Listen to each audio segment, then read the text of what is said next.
I was looking around the Jehovah's Witness website and I stumbled across a couple of really weird videos about this Jehovah's Witness kid and how he's supposed to talk to other kids at school. It gets strange. So let's give it a look and see what they had to say. Let's get into it.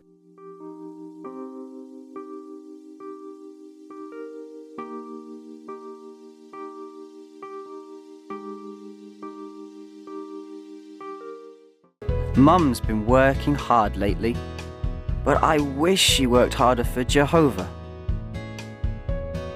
I try to help out where I can. Okay, interesting start. Criticizing his mom for not being a good enough Jehovah's Witness. For the record, this is kind of standard for Jehovah's Witnesses. They are obsessed with not only making every part of their lives adapt to the religion, but making sure that the people around them do the same. Nobody is above criticism. In fact, it's part of the culture. The more you criticize, the more you raise your own status within the social hierarchy. That's a hallmark of a cult. Let's keep watching. Every day starts the same. I grab a drink of water. I say hi to Jun. He's in my congregation. And then there's Mi Kyung. Okay, here we go. I say hello. She says something clever. I try to leave. So, this is different. She's having trouble in math and needs my help. I don't want to be rude, but if I help her with her homework, how far could the relationship develop?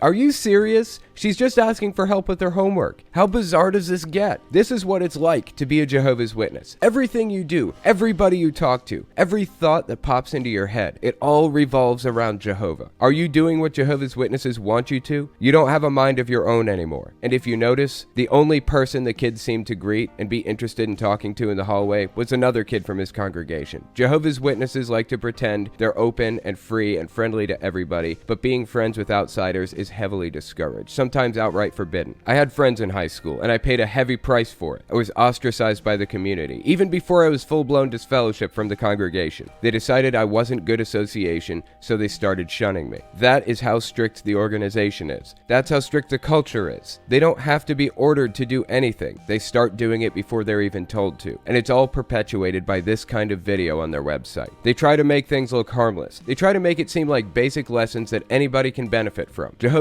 Witness or not, and to some degree that's true. Some of their videos, like some episodes of Caleb and Sophia, are very basic and straightforward. But with the added context you get from knowing what they believe, you start to see that the message they're trying to deliver is a lot more fucked up than it looks at its face. Let's keep watching. Why can't I get her out of my head? Things are always better when Uncle and Auntie are around.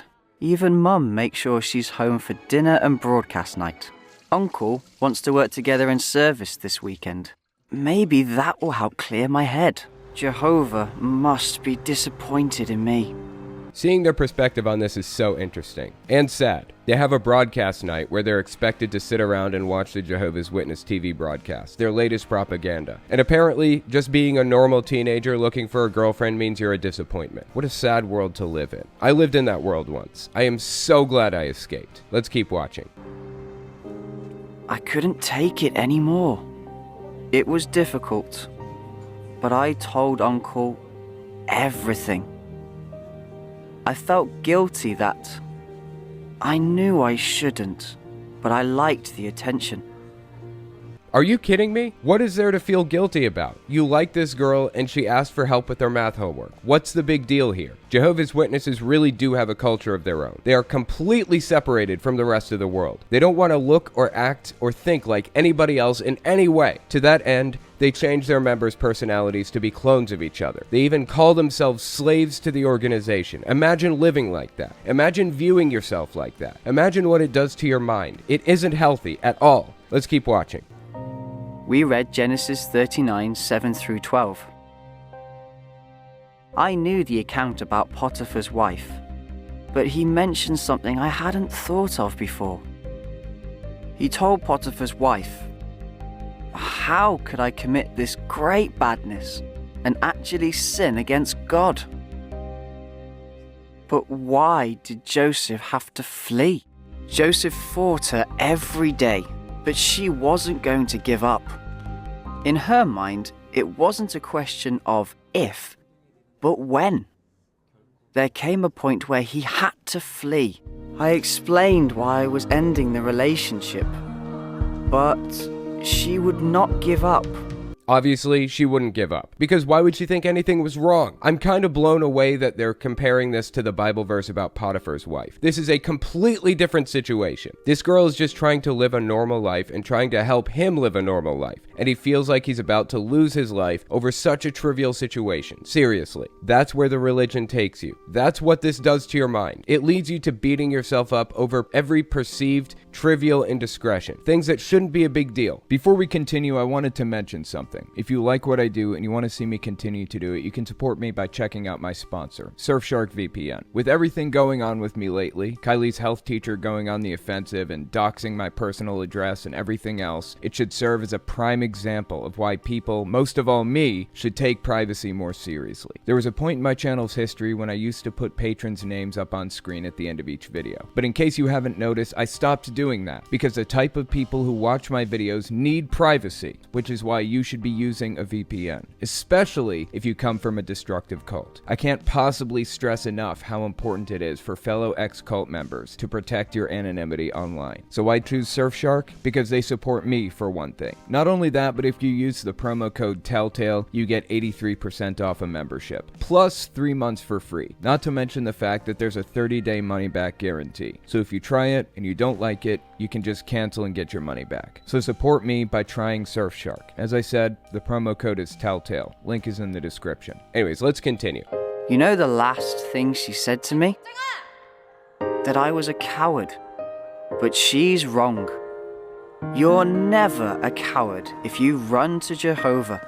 Putting way too much emphasis and importance on trivial events or ideas. This is exactly what you can expect from a cult. Toxic to the core. At the very end, the kid turns himself into a victim. This girl just wanted to hang out with him. It didn't even get to the point where he could help her with homework. They never hung out outside of school, or in school for that matter. And now he feels victimized because she imposed thoughts and feelings on him that he didn't want. This is crazy. Now with that context in mind, let's watch this clip Jehovah's Witnesses put out about love and relationships. This is also intended for teenagers, but it's more like older teenagers, like 18 or 19. That's when most Jehovah's Witnesses are getting married, because you aren't even allowed to kiss before you're married. Well, I guess it depends on the couple. Some couples are okay with kissing in public before marriage, but some congregations frown upon it, so a lot of people will save their first kiss for the altar. So that being said, this next clip is intended for people who are of marriage age, which is 18. The last clips were intended for kids who would normally be dating, but shouldn't even be dating in the eyes of Jehovah's Witnesses, about 15 or 16. So let's watch the next one. Well,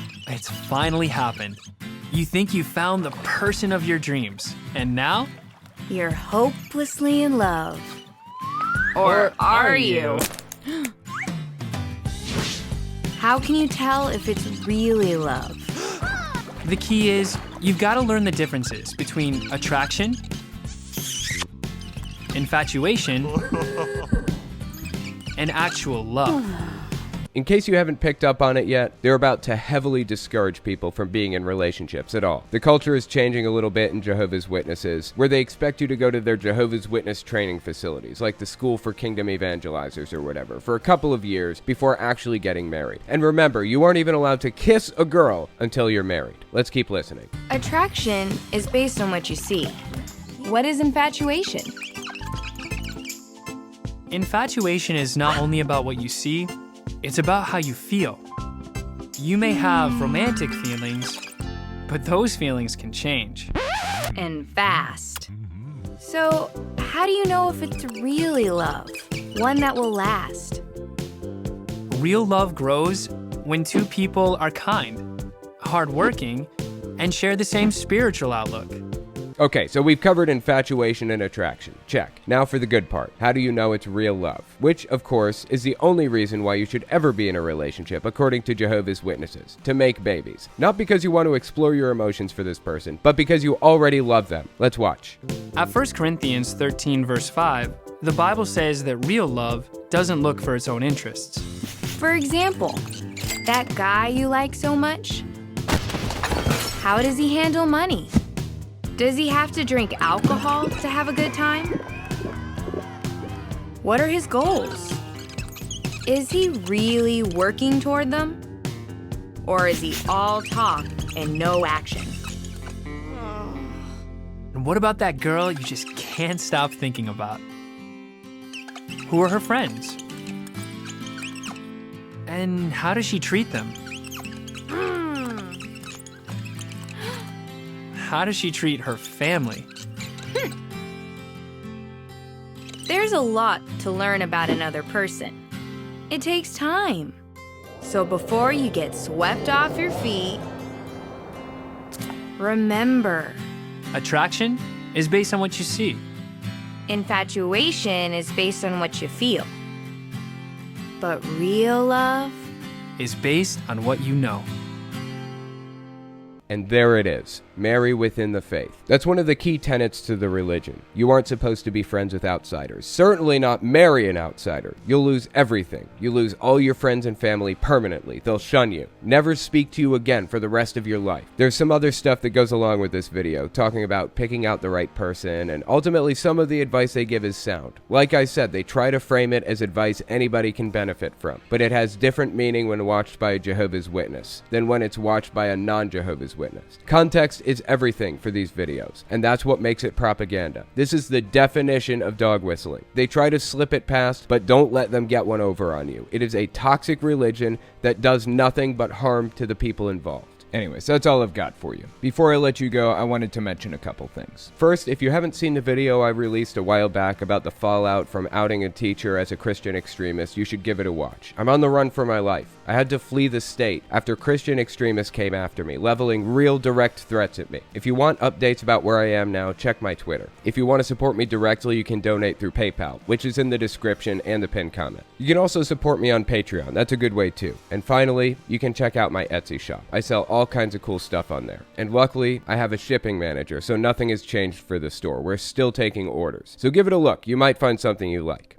Okay, thanks for watching, guys.